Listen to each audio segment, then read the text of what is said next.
Hey there, fishing friends. Welcome back to the channel, your go-to spot for everything angling. Today, we're diving deep into the fishing forecast for a very special day, September 18th, 2025.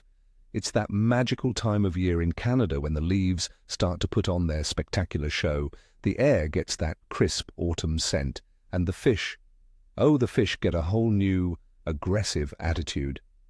This day isn't just another date on the calendar.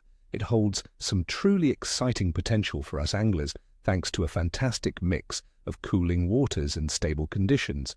Get ready, because I'm going to share some insider tips that could make your next trip absolutely legendary.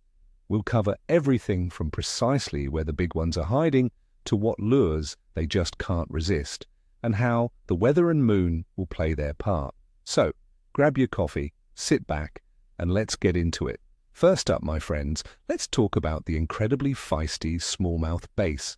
As our Canadian waters begin their delightful cool down in mid-September, these bronzebacks are really starting to school up and get aggressive, preparing for the colder months ahead.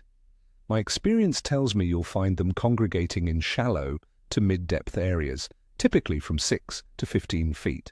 Look for them around rocky points, prominent submerged humps, and the outer edges of those healthier green weed lines. These are classic ambush points where they can corner baitfish.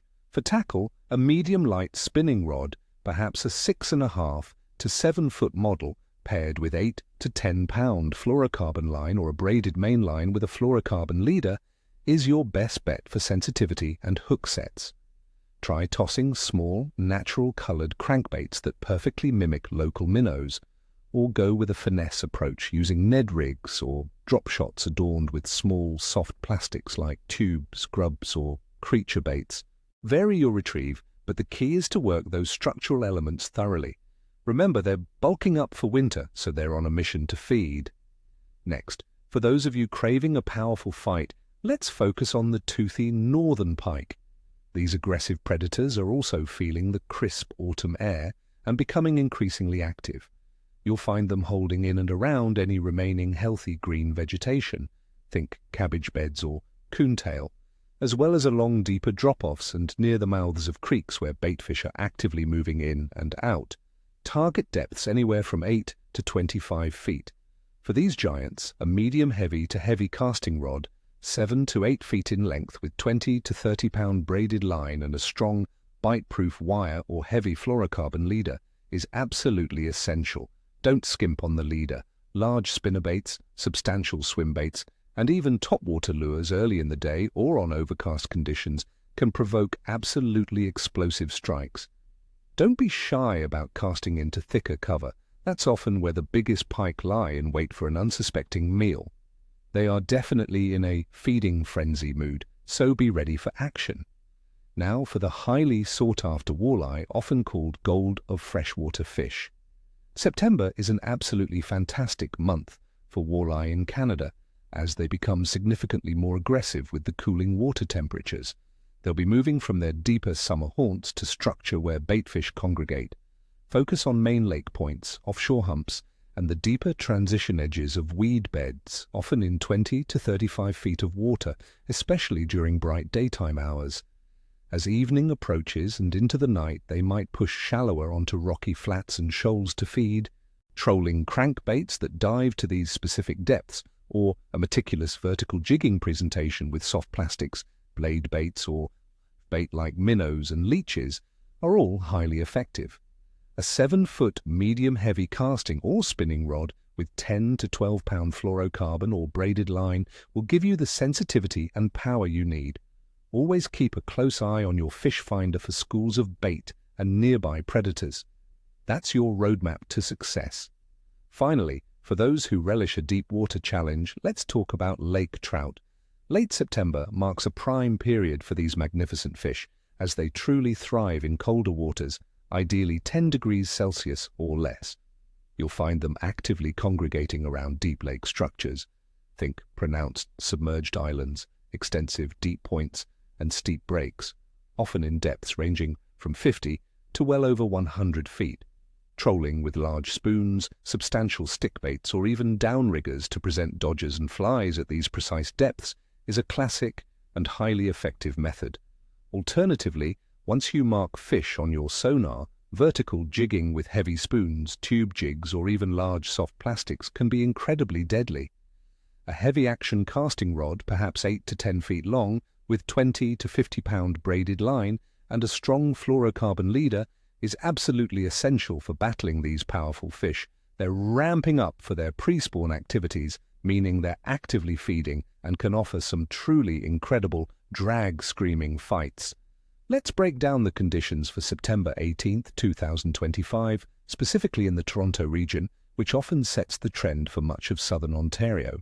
We're looking at a high temperature of 27 degrees Celsius during the day and a comfortable low of 14 degrees Celsius overnight. There's a 30% chance of showers, meaning we might see some intermittent rain, but also plenty of sun and cloud mix. The wind will be light, coming from the northwest at around 10 kilometers per hour, gusting up to 15 kilometers per hour.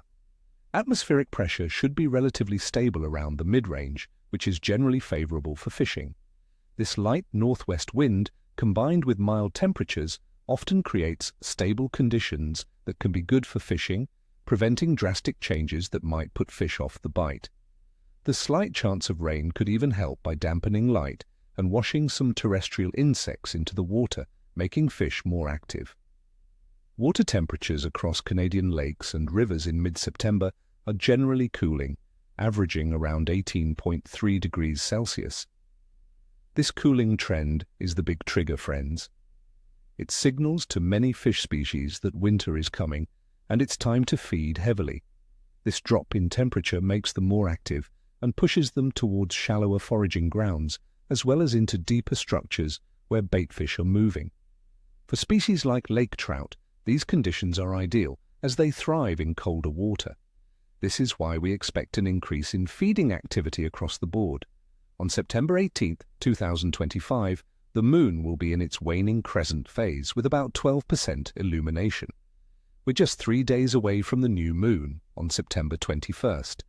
Now, many anglers swear by moon phases, and while scientific evidence can be mixed, the old wives' tale often suggests that the fishing can be tough during the waning crescent due to low light and declining lunar influence.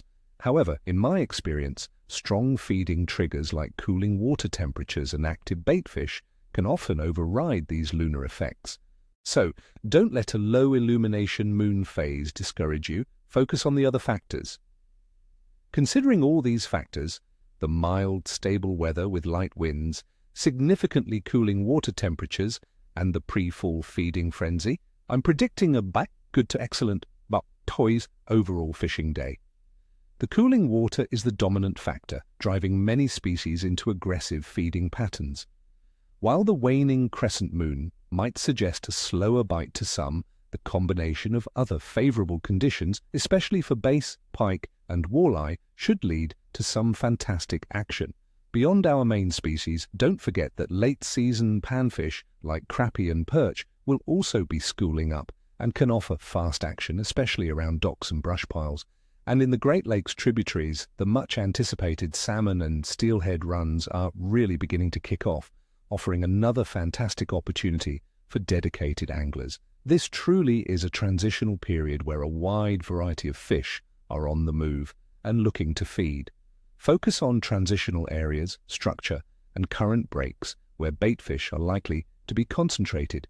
This is a day to be on the water, friends. So there you have it, my friends.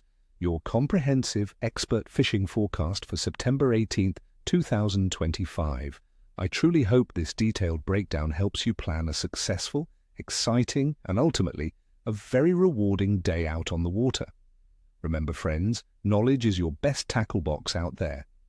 Now go out there, apply these proven tips, and make some unforgettable memories. And please, always, practice safe and responsible angling, respect our beautiful waters, and be mindful of local regulations. Wishing you all tight lines, and as we say, ni vosta, ni cheshwi, good luck, and no broken rods. If you found this forecast valuable, do me a huge favor, hit that like button, subscribe to the channel, and ring that notification bell so you don't miss any of our upcoming videos. Also, I'd absolutely love to hear from you in the comments below. What are your personal plans for fishing this fall? What's your absolute go-to lure for those aggressive pike, or your secret spot for a monster walleye? Share your stories, your biggest catches, and your best tips with our incredible, growing community. Your insights help us all.